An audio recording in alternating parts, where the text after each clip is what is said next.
میرا آج کا آپ سے گزارش یہ ہے کہ کیا کبھی ایسا اتفاق ہو جاتا ہے نا، بندہ لیٹا ہوتا ہے تو خاص طور پہ عصر مغرب میں تو اذان ہو جاتی ہے، تو کیا لیٹے لیٹے اذان سنی جا سکتی کہ اس کے احترام میں بیٹھنا ضروری ہے؟ بیٹھنا چاہیے. اور اگر مزید یہ رہنمائی فرما دے کہ اذان سننے کے کیا آداب ہیں جو کسی صحیح حدیث سے ثابت شدہ ہو. میں بتاتا ہوں آپ کو دوستو بھائی اور بہنوں، خالد صاحب ہیں لاہور سے. بہت شکریہ خالد بھائی. وعلیکم السلام ورحمۃ اللہ وبرکاتہ. دیکھیے اذان آپ لیٹے لیٹے بھی سن سکتے ہیں، اور اس کا جواب آپ لیٹ کر بھی دے سکتے ہیں، بیٹھ کر بھی دے سکتے ہیں، کھڑے ہو کر بھی دے سکتے ہیں، اور چلتے پھرتے بھی آپ دے سکتے ہیں. اس میں نبی کریم صلی اللہ علیہ وسلم نے بہت سارے لوگوں کو آپ نے دیکھا ہوگا کہ وہ ویڈیو بھی بناتے ہیں، اور وہ بس اگر کوئی دے رہا ہے نا کسی کو، اور دوسرے کو بھی اشارہ کرتے ہیں. بلکہ بہت سارے ایسے یوٹیوبرز ہیں جو کہ یا اس طرح کی ویڈیوز بھی سوشل میڈیا پر ہیں. ہمارے یہاں ہندوستان میں بہت ہوتا ہے، تقریر ہو رہی ہے، اذان کی آواز آئی تو وہ مائک کو ایسا کر لیں گے. وہ سمجھتے ہیں کہ یہ احترام ہے، حالانکہ یہ احترام نہیں ہے. آپ اذان کے دوران گفتگو بھی کر سکتے ہیں، ممانعت نہیں ہے، ممانعت نہیں. البتہ جو چیز ہے کرنے کی وہ بہت سارے لوگ نہیں کرتے ہیں، اس کو آپ کی خدمت میں پیش کرنا چاہتا ہوں خالد صاحب.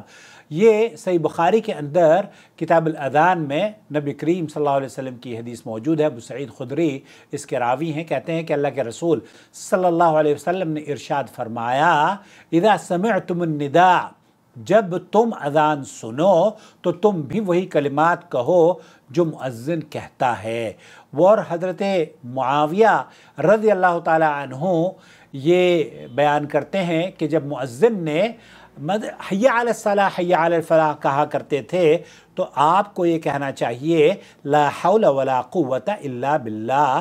آپ علیہ السلام نے یہ الفاظ کہے، اور آپ علیہ السلام ایسا ہی کہتے تھے. حضرت معاویہ یہ کہتے ہیں کہ جب اللہ کے رسول صلی اللہ علیہ وسلم نے فرمایا نا کہ فقولوا مثل ما یقول، تو پھر جیسے وہ کہتا ہے ویسے ہی کہو. تو کیسے کہتا ہے؟ جب وہ اللہ اکبر کہے تب آپ کو کیا کہنا چاہیے؟ اللہ اکبر، اللہ اکبر، اشہد ان لا الہ الا اللہ، جو بھی وہ کلمات کہتا ہے نا. پھر اس کے بعد جب وہ لا حول ولا قوت الا باللہ کہتا ہے، جب وہ حی علی الصلاح کہتا ہے نا، تو آپ لا حول ولا قوت الا باللہ کہیں. اور پھر اسی طریقے سے فجر کی نماز میں اب اگر الصلاۃ خیر من النوم کا اضافہ ہوتا ہے تو وہی الفاظ آپ کو فجر کی نماز میں بھی کہنے چاہیے. اس حدیث کو امام بخاری نے نقل کیا ہے. حضرت جابر رضی اللہ تعالیٰ عنہ سے روایت ہے، رسول اکرم صلی اللہ علیہ وسلم نے فرمایا، جو شخص اذان سنتے وقت یہ دعا پڑھے، اذان سننے کے جب اذان ختم ہو جائے نا تو اس وقت یہ دعا پڑھے، اللہم رب هذه الدعوة التامة والصلاة القائمة آت محمد الوسیلة والفضیلہ وبعث مقام محمود الذی وعدتہ. اے اللہ جو اس کامل پکار اور قائم ہونے والی نماز کا مالک ہے.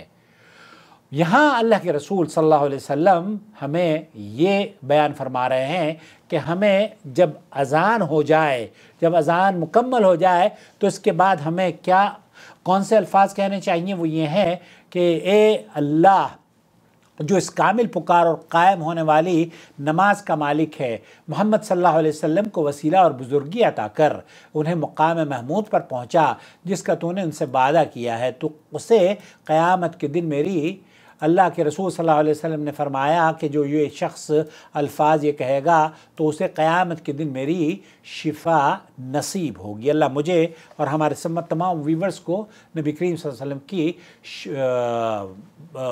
جو شفاعت ہے وہ نصیب فرمائے. اور اسی طریقے سے اللہ کے رسول صلی اللہ علیہ وسلم نے فرمایا کہ جب مؤذن کی اذان سنو تو تم وہی کہو جو مؤذن کہتا ہے، پھر مجھ پر درود پڑھو، کیونکہ جو کوئی مجھ پر ایک مرتبہ درود پڑھتا ہے تو اللہ تعالیٰ اس پر 10 رحمتیں نازل فرماتا ہے.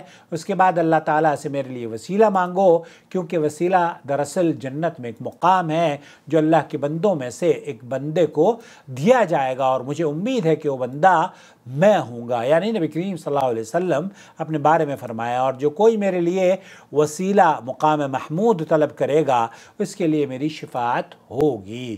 تو یہاں اللہ رب العالمین نے جہاں اذان دینے والے کی فضیلت بیان کی ہے، وہیں پر اذان سننے والے کے لیے بھی کچھ مشروع قرار دیے ہیں اور ان پر عظیم نیکیاں اور ثواب متعین رکھا ہے۔ انہی سنتوں میں سے اذان کی متابعت کرنا اور اس کا جواب دینا بھی ہے۔ جس طرح مؤذن الفاظ کہتا ہے، کلمات کہتا ہے، ٹھیک اسی طریقے سے ہمیں بھی ان کے پیچھے الفاظ کہنے چاہیے۔ اب وہ اللہ اکبر کہے تو ہم بھی اللہ اکبر کہیں، اور اگر وہ کہتا ہے حی علی الصلاۃ تو ہمیں حی علی الصلاۃ، حی علی الفلاح کہنا چاہیے۔ اور اس میں اللہ کے رسول نے فرمایا پھر اس کے بعد درود پڑھیے اور اللہ تعالیٰ انشاءاللہ تعالیٰ آپ کو شفاعت عطا فرمائے۔ تو مؤذن کی متابعت کرنا اور اس کا جواب دینا یہ مسنون عمل ہے، مستحب عمل ہے۔ مؤذن کے کلمات حی علی الصلاۃ اور حی علی الفلاح کہنے کے وقت لا حول ولا قوۃ الا باللہ کہنا مشروع ہے۔